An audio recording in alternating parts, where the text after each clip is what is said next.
আসসালামু আলাইকুম, welcome back to my channel. আজকে আমি আপনাদের গুঁড়া দুধ দিয়ে কীভাবে ইনস্ট্যান্ট মাওয়া তৈরি করতে হয় সেই রেসিপিটাই দেখাবো। খুব সহজে এটা হয়ে যায়।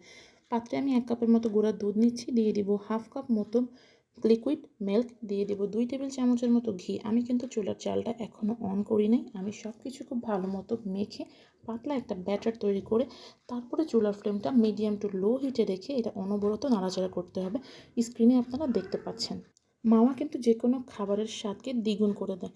হালুয়া, মিষ্টি বা যেকোনো খাবার একবার হলেও ট্রাই করবেন, কারণ এটা খুবই সহজে হয়ে যায় এবং সংরক্ষণ পদ্ধতিটাও খুব সহজ। এভাবে আমি নাড়াচাড়া করতে করতে দেখতে পাচ্ছেন ঘন একটা ব্যাটার হয়ে গিয়েছে। এখন এটা কড়াই থেকে উঠে আসলেই তৈরি হয়ে যাবে আমাদের মাওয়া। আমি এটা একটা পাত্রে রেখে সংরক্ষণ করব। আপনারা চাইলে এইভাবে প্লাস্টিক র্যাপার দিয়ে মুড়ে 1 ঘন্টা ডিপ ফ্রিজে রেখে একটু শক্ত হয়ে এলে তারপরে ফ্রিজ থেকে বের করে গ্রেটার দিয়ে গ্রেট করে সংরক্ষণ করতে পারেন, অথবা ইনস্ট্যান্টও আপনি আপনার ডেজার্টে এটা ব্যবহার করতে পারেন। ট্রাই করে দেখবেন।